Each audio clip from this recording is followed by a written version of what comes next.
Setelah Yesus naik ke surga, Ia mengirimkan Roh Kudus untuk berdiam di dalam kehidupan orang percaya. Roh Kudus yang disebut Yesus sebagai penolong atau penghibur, dalam bahasa Yunani disebut Parakletos. Nah, sebelum Yesus naik ke surga, Yesus berjanji akan mencurahkan Roh-Nya yang kudus kepada semua orang yang percaya kepadanya supaya mereka tidak sendirian, agar mereka bisa dituntun oleh Roh Tuhan menjalani hari-hari mereka ke depan.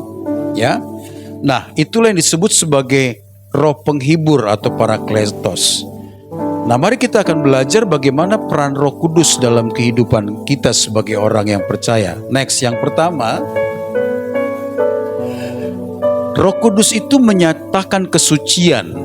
Di ayat yang ke-16, coba saya bacakan bagi kita, berbunyi demikian, yaitu bahwa aku boleh menjadi pelayan Kristus Yesus bagi bangsa-bangsa, bukan Yahudi dalam pelayanan pemberitaan Injil Allah, supaya bangsa-bangsa bukan Yahudi dapat diterima oleh Allah sebagai persembahan yang berkenan kepadanya, yang disucikan oleh Roh Kudus. Jadi peranan Roh Kudus itu menyucikan, ya, orang yang percaya agar mereka menjadi persembahan yang hidup dan yang berkenan di hadapan Allah. Sebab orang bisa saja percaya kepada Kristus tapi mereka tidak hidup dalam kebenaran. Mereka tidak hidup dalam kesucian. Maka kehidupan seperti ini adalah kehidupan yang tidak dapat dipersembahkan kepada Tuhan Allah. Masih ingat orang-orang Yahudi ketika mereka melakukan tindakan berdosa, maka mereka harus membayar dengan korban. Korban misalkan tergantung sebesar apa kesalahan mereka. Tapi korban itu disortir lagi. Ada otorisasi bait Allah. Di bait Allah itu ada mahkamah-mahkamah agama yang akan memperhatikan apakah korban ini layak atau tidak, sebab nggak boleh bercacat bercela, tidak boleh sedikit pun ada sompel begitu, maka itu nggak layak dipersembahkan kepada Allah. Nah, kehidupan kita yang belum berkenan, kehidupan yang masih bercacat adalah kehidupan yang tidak mungkin dipersembahkan kepada Allah. Jadi orang percaya itu harus hidup di dalam kekudusan, barulah itu persembahan yang diterima oleh Tuhan. Terus kita akan lihat. Nah, saudara sekalian dikasih oleh Tuhan, kita tidak mungkin memiliki kesucian di hadapan Allah dengan segala tindakan dan perbuatan yang coba kita lakukan. Saya sudah berulang-ulang katakan bahwa perbuatan baik kita itu akan mentok dan itu tidak akan mungkin tembus sampai kepada Allah. Karena oleh anugerah Allah lah maka kita diselamatkan. Oleh karena inisiatif Allah lah kita diperdamaikan dengan Bapa di surga. Makanya tidak ada andil sedikit pun kebaikan kita untuk sampai kepada Allah. Hanya memang kebaikan itu haruslah kita lakukan sebagai bentuk kita orang-orang yang sudah diselamatkan. Begitu ya. Jadi urutannya begitu. Nah, Roh Kudus yang menyucikan, menguduskan kita, itu membuat kita menjadi orang yang dipisahkan atau dikhususkan. Jadi kalau kita hidup di dalam pimpinan Roh Kudus, sudah pasti kita dipisahkan. Ya, kalau gereja itu dari kata eklesia, eklesia itu artinya orang yang dipisahkan dari cara hidup dunia. Makanya berulang-ulang saya katakan, bila kita memiliki teman sahabat tapi tidak sefrekuensi dengan kita karena perbuatannya tidak sesuai dengan firman Allah, kita harus berani meninggalkan mereka. Yang saya takuti bukan teman kita, malah kitanya sendiri yang brengsek, yang mempengaruhi orang. Ini lebih parah lagi. Ya, Seharusnya kita berani berkata tidak untuk teman-teman yang memang tidak membuat kita bertumbuh dalam Kristus. Sekalipun mereka adalah orang-orang yang bisa memberikan kita kenyamanan penuh, ya. Tetapi kalau mereka orang-orang yang pelan-pelan menarik kita semakin jauh dari Tuhan, dari hadiratnya, kita harus meninggalkan. Sebab Roh Kudus pasti memisahkan kehidupan kita dengan cara-cara kehidupan yang seperti itu. Ya, kita dikhususkan. Lama-kelamaan kita ini menjadi asing bagi dunia. Karena apa? Karena cara hidup kita yang berbeda dengan kebanyakan. Masih ingat dulu ya, bagaimana seorang Ahok itu selalu menjadi representasi kekristenan yang benar. Nah, dia itu sebenarnya orang yang sangat disoroti oleh kebanyakan orang, termasuk orang Kristen, karena cara hidupnya yang berbeda dengan dunia. Gak mau kongkolik kalikong, gak mau kompromi dengan korupsi, gak mau bermain dengan dana-dana yang tidak seharusnya dia gunakan, dan banyak lagi. Orang ini begitu sangat-sangat menjadi perhatian karena memang asing. Tapi satu orang ini tidak pernah terdengar sedikit pun tentang itu. Salah satunya juga ya, walaupun dia bukan Kristen, Pak Mahfud MD, itu orang bersih. Hebat itu orang-orang seperti itu. Dan orang-orang seperti inilah yang menonjol, yang akhirnya asing di tengah-tengah dunia yang jahat ini. Orang Kristen tuh harusnya begitu, menjadi asing. Karena mereka tidak pernah terlibat dengan perbuatan-perbuatan yang jahat, perbuatan-perbuatan yang dianggap wajar oleh dunia ini. Mereka cemerlang karena mereka hidup dalam pimpinan Roh Kudus. Terus next kita akan lihat. Yang kedua, Roh Kudus itu memberi kuasa. Dalam Kisah Rasul 1 ayat 8 dikatakan begini, pekerjaan Roh Kudus adalah memberi kuasa. Hal ini sesuai dengan yang dijanjikan Yesus, bahwa ada power, ada kuasa kalau Roh Kudus turun atas kita. Kuasanya untuk apa? Bukan kuasa untuk kita show of force, bukan kita menunjukkan kekuatan dan kita mengatakan ayo kita buktikan mana kita yang kuat, bukan begitu.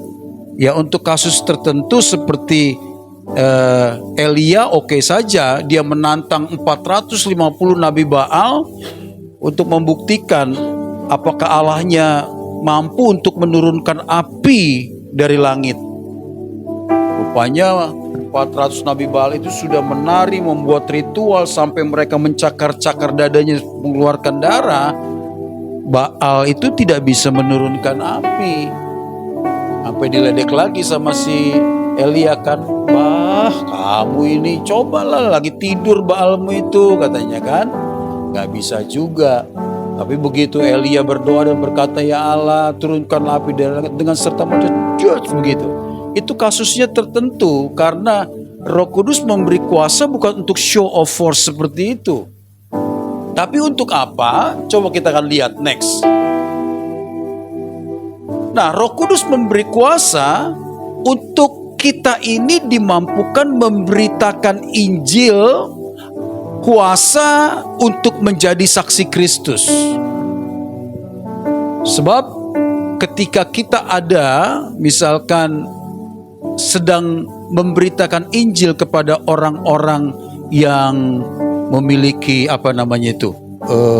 perdukunan, dunia hitam, santet dan sebagainya. Nah, Roh Kudus akan memproteksi kita.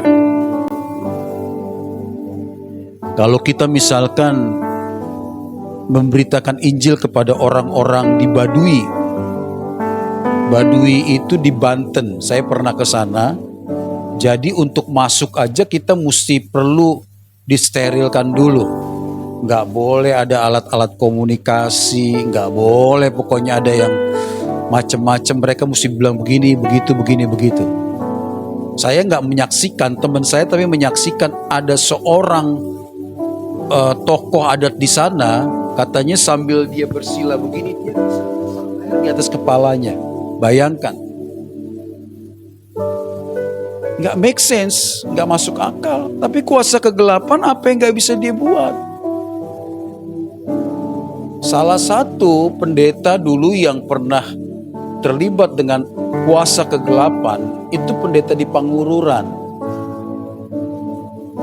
Marga Nadeak, Bonggali. Itu konon katanya kalau dia dalam keadaan terjepit, dia bisa tiba-tiba menghilang masuk ke lubang angin. Dan cerita-cerita seperti itu sangat-sangat sering kita dengar pada zaman-zaman dulu. Sekarang ini kan orang sudah agak modern ya, jadi yang begitu mulai dilupakan. Waktu saya ke Tiga Raja bersama dengan kita semua ya, ke rapat kerja ya, suami Bu Jusniar, Pak Nenggolan bilang begini, pendeta, kalau bapakku dulu, ini pohon ini ditepuk dia begini, 3 hari lagi mati tuh. Oh dia bilang mati tuh, saya bilang langsung mati nggak? Enggak, 3 hari lagi mati tuh. Wah berarti punya ini juga kan. Jadi orang-orang seperti ini punya kekuatan magis yang memang tentu berasal dari kekuatan-kekuatan roh gelap. Karena Tuhan tidak melakukan hal-hal untuk seperti begituan. Nggak ada pentingnya begitu. Tapi memang ketika kita memberitakan Injil, kita diproteksi oleh Tuhan. Sehingga mungkin ketika kita sedang dijamu ya, dimasukinlah misalkan racun-racun, Tuhan bisa memproteksi kita. Ya bukan sengaja dikasih racun gitu kita minum, itu namanya mencobai Tuhan. Kalau kita nggak tahu, Tuhan bisa proteksi kita. Tuhan bisa memperlengkapi kita dengan kuasa ketika kita menumpangkan tangan. Orang yang kesurupan dia langsung pulih, orang sakit disembuhkan, dan banyak lagi hal-hal yang Tuhan bisa buat.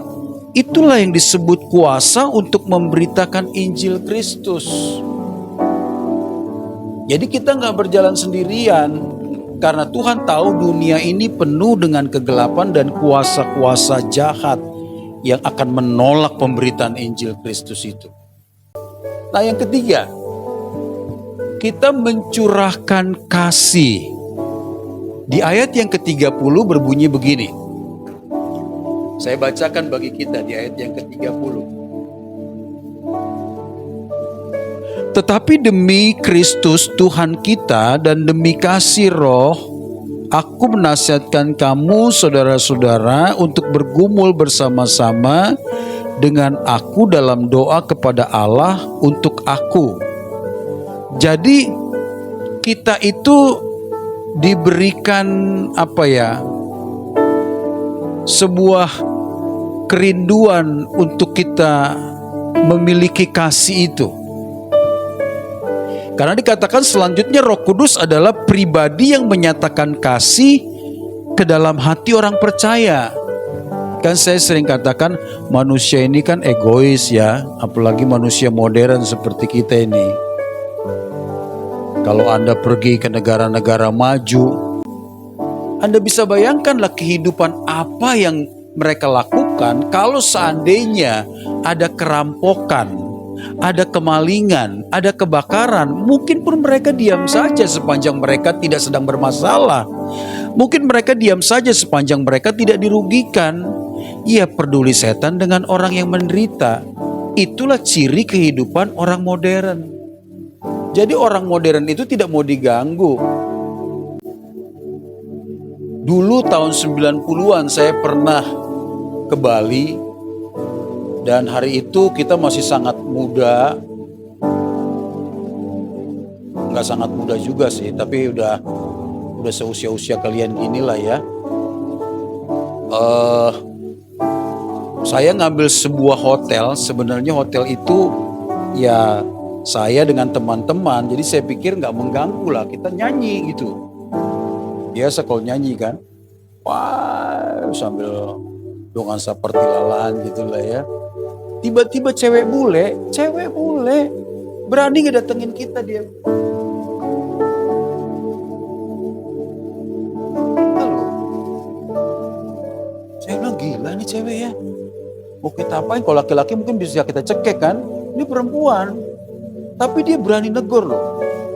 Dia dalam bahasa Inggris dia mau katakan gini. Kamu tahu nggak ini jam berapa?